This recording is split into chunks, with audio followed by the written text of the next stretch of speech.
বারবার বলতাম মা কবে পাবো আমি পিতৃ ভালোবাসা।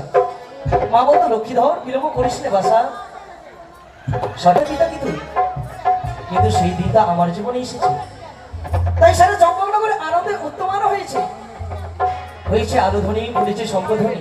শুধু তাই নয়, তাই তো এই অবরানী এসে গর্ভধারী মা সুন্দরভাবে খাবার খাইয়েছে আমায়। মা বলেছে লক্ষ্মী ধর যা বাছা, সেই দেখ আস্তে আস্তে নিশি যেন ঘনিয়ে চলেছে। দুই নয়নে কোকিলের কলরূপে ভ্রমরের গঞ্জনে দুই নয়নে স্বপ্ন দেখলাম আমি। সেই স্বপ্ন দেখে আত্মহারা হলাম। কেন যে থাকতে চাই না চম্পকনগরের রাজপ্রাসাদে আমার এই দুই মন, যাকে জীবনে যতদিন আমি তাকে চিনি, বুকের ভিতরে যার আমি জায়গা রেখেছি, তার দর্শন পেয়েছি সকল মাঝারে। যদি ছুটে যাই মান সরোবর, সেই অপরূপ সুন্দরী নারী আমায় দেবী বিয়ে মাল বিগত, তবে বিলম্ব কেন?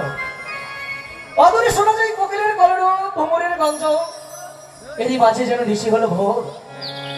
এই কোকিলের কলরবে ভ্রমরের গঞ্জনে এই চম্পকনগর রাজপ্রাসাদ শৈলকক্ষ পরিত্যাগ করবো আমি। আজ চলে যাব সেই মান সরোবরে, কিন্তু যাই একা কেমন করে? সঙ্গে রয়েছে সখা, সখাকে সঙ্গে করে চলে যাব মান সরোবর। কোথায় সখা? ও সখা, जीता था जिसके लिए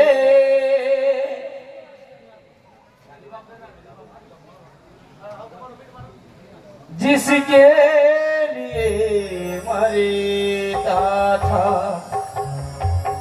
एक ऐसी लड़की थी जिसे मैं प्यार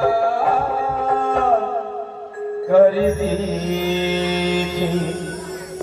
एक ऐसी लड़की थी जिसे मैं प्यार करता था।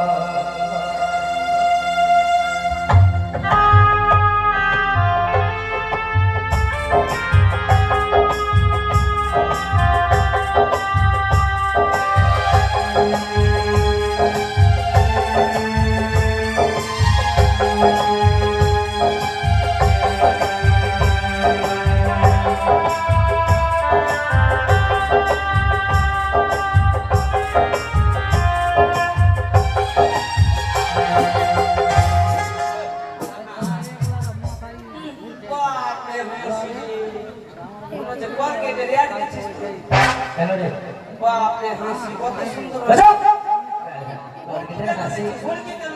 আচ্ছা শোন, আচ্ছা বন্ধু একটা কথা জিজ্ঞেস করতে পারি? এবার এটা আবার